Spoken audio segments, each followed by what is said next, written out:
Pakistan, where the city of Gwadar is on the ball again.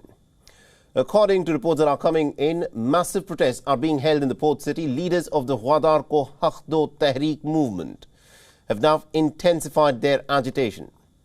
They're demanding for immediately the rights of the people in Gwadar to be respected. In the latest that has come in, the leader of the Gwadar Rights Movement has warned the Chinese citizens and the Chinese operators in the port city of Gwadar to leave by Thursday, that is today. Now, for over 50 days, the group has been staging a sit-in protest outside the main entrance to the port. The ongoing demonstrations have blocked the Gwadar East Bay Expressway. Now, this happens to be a key artery which connects the port city with Pakistan's main highway network. They've also held demonstrations outside of the new Gwadar International Airport, which is presently under construction, and areas where demonstrations are being held are all a part of the China-Pakistan economic corridor. Now, Gwadar has been touted as the heart of the CPEC in Pakistan. The central government, of course, believes that this is a very important economic asset for the people of Pakistan, but the people of Gwadar, of course, disagree. The protesters are demanding for an immediate reduction in security checkpoints in the area. They're also demanding for an end to deep-sea fish trawling that has depleted their catches, and also an easing of curbs on informal border trade with Iran. This also happens to be one of the key demands of the people there. Now, sources say that Maulana Rahman, who is the head of the Gwadar Haq Do Tehreeq movement, wants the Pakistani government to immediately negotiate with him. Now, the demonstrations that have attracted thousands of people are being held in this specific area of Gwadar Port City. Now, Rahman has added more fuel to the confrontation by warning the Chinese nationals to leave immediately from the port city. There are less than 500 Chinese nationals and other operators in Gwadar, and all of them are based in the Gwadar port compound. However, it is unclear as to what happens to them if they do not comply with this demand by the people who are protesting against the Chinese presence in the port city. And not just this, there are also reports that suggest that the oil reserves kept in Gwadar were set on fire allegedly by the Baloch rebels. The reports further say that Pakistan's maritime assets were also targeted in this attack. The Pakistani government is looking to try and investigate into these claims. It has said that all of this has, of course, happened due to a short circuit in the generator. Now, remember, the port city of Gwadar has emerged as a new hotspot of anti-China sentiment within Pakistan. The uproar in Gwadar has also come at a time when Pakistan is grappling with the Tehreek-e-Taliban Pakistan's terror attacks in the Khyber Pakhtunkhwa region.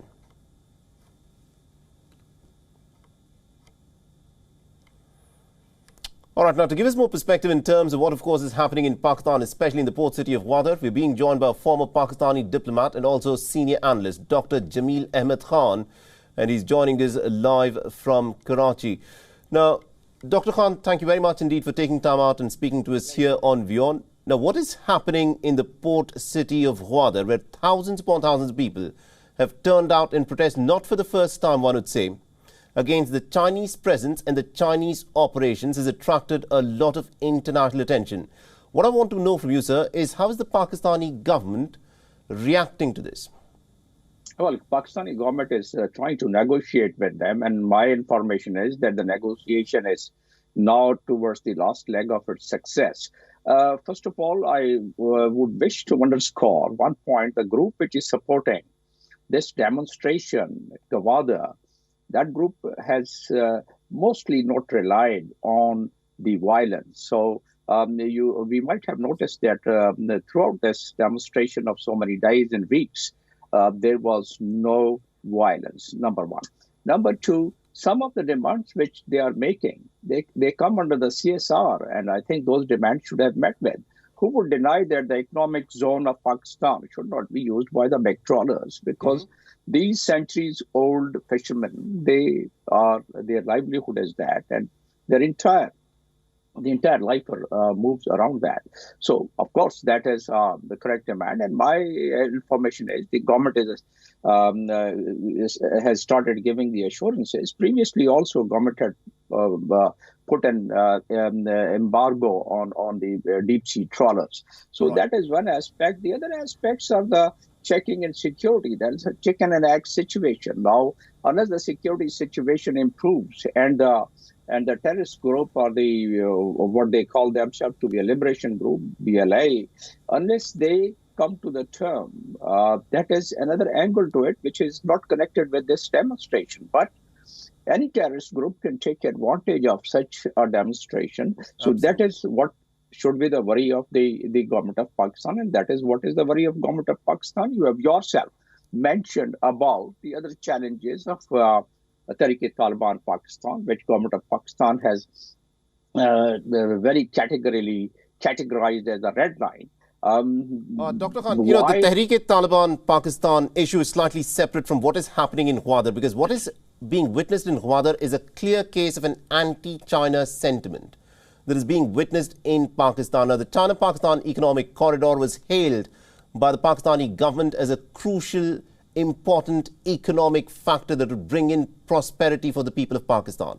But the ones who appear to be the most affected are also the common Pakistani people in this specific province, and especially in the Gwadar port city in particular. Now, would you be willing to accept that this China-Pakistan economic corridor has been counterproductive to a lot of Pakistani people on the ground? From any economic standpoint, even from the standpoint of the neighboring countries, I think the CPEC, the China Economic Pakistan Corridor, this is a corridor which is linked with the SCO, the Shanghai Cooperation Organization, a neighboring country like India is also a signatory of that. And Shanghai Cooperation Organization very clearly in its charter dilates upon the connectivity, and CPEC is nothing but a connectivity which yields its fruits through the economic prosperity of the region, and of course Pakistan would also be benefited. I want to interject you there respectfully. If you say that this is for the prosperity of people in Pakistan, why is there so much anti-China sentiment that is so visible on the ground in places like Gwadar? Very important point. That's right. In fact, the CSR, the community social responsibility, to my mind, should have been addressed at the very start. I think they are short of addressing that, because the promises which has been made by all the companies which are working there are that once the project gradually starts getting commissioned, the CSR would also be enhanced. Right. To my understanding, government of Pakistan has already given this understanding and undertaking to the leaders of this demonstration, what we are discussing in Gwadar, that they are going to address most of their points, except there are certain points which has an international connotation, and that is to trade with Iran. We cannot do it because Iran is under sanction, unless that sanction is lifted. Dr. Khan, I need to ask you this final question because we are running short of time. There is a deadline that has been given, an ultimatum of sorts, where the leader of this protest movement in Gwadar has said that all Chinese nationals should leave the port city. There are an estimated 500 Chinese nationals, workers and other operators and contractors there who reside, we're given to understand, in the port city of Gwadar. What happens once this timeline elapses that they need to leave by today? My analysis is that they are not going to leave by today. My analysis is that there is already some negotiation between the local authority, the government, and the demonstrators. My analysis and information is that they are going to stay there with Pakistan government accepting most of their demands. So these are the final conclusion, what I understand from the emerging situation.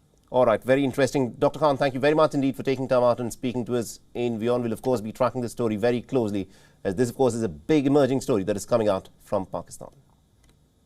WION is now available in your country. Download the app now and get all the news on the move.